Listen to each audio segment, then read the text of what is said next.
Ituiz talde aukeratuko noan printzipioz, izan delako talde bat, bizi guztia albuan eukiotena, txikitzatik, Aitxamutrekoarra da, eta orduan beti etxian entzun izaten talde bata, eta gaur egun entzute jarretzaten talde bata, inoizen nasena kantza eta nasena kantzako nik uste. Baina talde aktuala bat eta pixkat nire musika ikusteko eriaz bat etorri aldana, eta azken urtietan batez asko markan aben eta asko disfrutotena Arrotzak da. Uste energia askoko talde bat dela, mezu oso zuzen eta kaineruakin eta horretxaitxik aukeratuko nahi.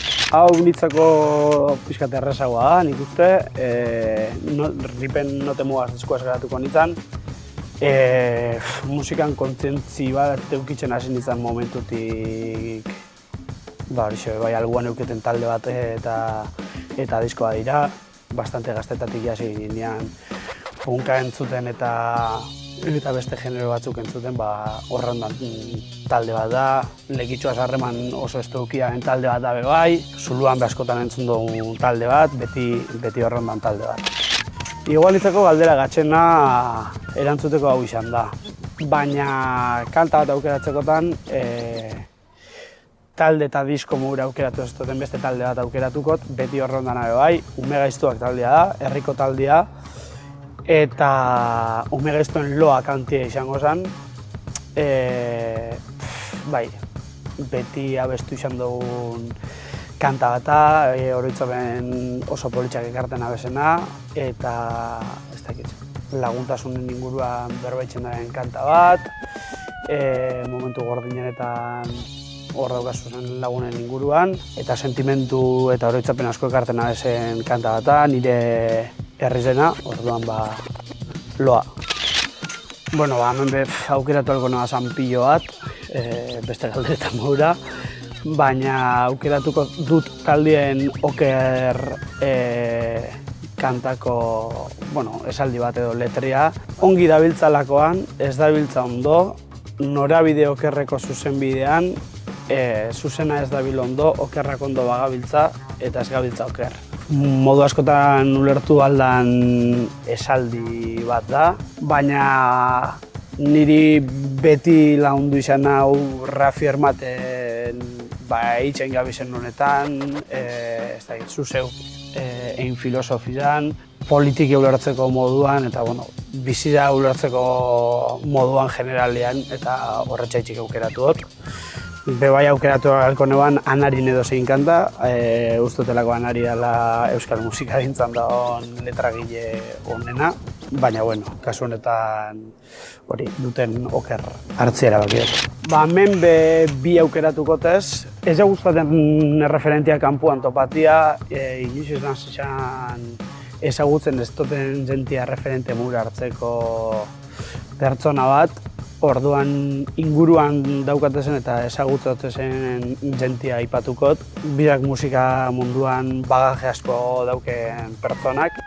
Lehenengoa Kepa Arakistain, Norman Braulio kidea. Asko gustatzen dut berak musika ulertzeko daukon eria joteko orduan ikustatenean piloa disfrutateot, letrak egiteko modua, zuzenean musikia espresateko dauko modua eta bera pertsona modura bai. Eta gero beste alde batetik Miren Arbaiza aukeratuko neban bai, maiz. Ikustoten bakoitzean joten ikustotelako zelako pasioia eitzen dabena eta asko gustatzen dut bai artista modura. Bizak gustote dizela referenteak edo, bizakin ikuspenaz izlatuta bakoitza beren gauzakin, baina musikia ulertzeko eran eta musikia eitzeko pasio horretan, horraitxek aukeratutez bi pertsona.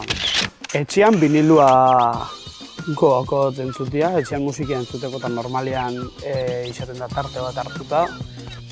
Disko bat ipini, diskoaz disfruta, diskua bera eskuan hartu, letrak irakurri, pixkat diseinua ikusi dana, baina gero gainontzeko jente guztiaren modura, normalean streaming bidez entzutot musikia, kotxian, lanian eta bar. Etxean kasete batzuk gaukatez, normalean vinilua itxik edo streaminga itxik jatzen. Hemen bi esan biotez, bat hurbiltasuna itxik eta eta leku hori inguratzen daren jentia itxik. Lehenengoa Portuko Rampia da, Ondarrun, bertan dabilen jentia lagunatira, oso gustora eta etxian sentitzen nazen leku bat da.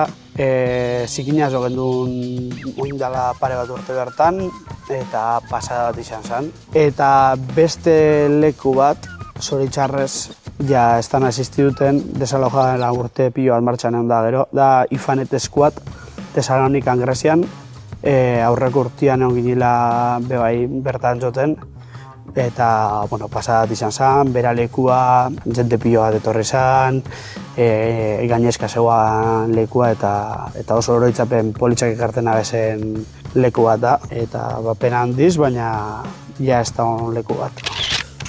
Hemen bakarra esangot, ez ibiltzea itxikliaten. Iparragirre Rock elkartia aukeratukot. Lekitxarrak izan da, lekitxon, zoritxarrez ez dugu leku askorik musikia zuzenean ikusteko, eta Gernika Horbil geratzen leku bat izan da, eta ezagun asko eukitxabe baian. Asko ez duen izan garen leku bat, asko disfrutaz dute zen kontzertu pilo bat ikusi dutez bertan, jo bai, behin baino gizotan, eta beti etxian sentiarazten aben leku bat eta oso komodua kontzertuak ikusteko, soinu oso onaz eta ambiente paregabiaz. 2023ko irailean Londresen egon ginen Static Shock Weekend deitzen zen festival baten, jazta ditzen, eta Londreseko The Garage, antzoki estiloko bat da, ikusen noan Estatu Batuetako Warthog, hardcore punk taldea, bestialidade bat izan zen, pasadat izan zen, eta horretik urten eban esaten, ze izan da hau, nik uste, kontzerturik, bizian ikusten kontzerturik impactante eta salvajiena izan dela, hori aukeratuko neban, eta hondik ez dut euki beste aukerarik esateko hori baino hobian kontzerturik ikusi dutela, así que, horixe, Warthog. Ez nago zeuru, baina uste dut, amai bat urte ikiko nebazala, asteburu bat pasatzen zuen nintzen gurasoekin nire Iruñara, eta Iruñan aldezarrean zegoen diskoen da baten sartu nintzen, eta gorda denaz, amari diru eskatu neutzala, eta erosin negala, Txapelpunken Tonto el que lo lea diskua, oso gazte, ez dakiz lehenengo disko hori izango bazen edo ez, baina hori buruan markat aukaten diskoa eta nik uste hori izango zala lehenengoa. Hau erreza ondala 2 egun erosinoan, Glue taldien Glue disko homonimoa, ontxe pasadan Domekan Getariko gaztetxean joven, eta pasada bat izan zen kontzertua eta disko hartu neutzen.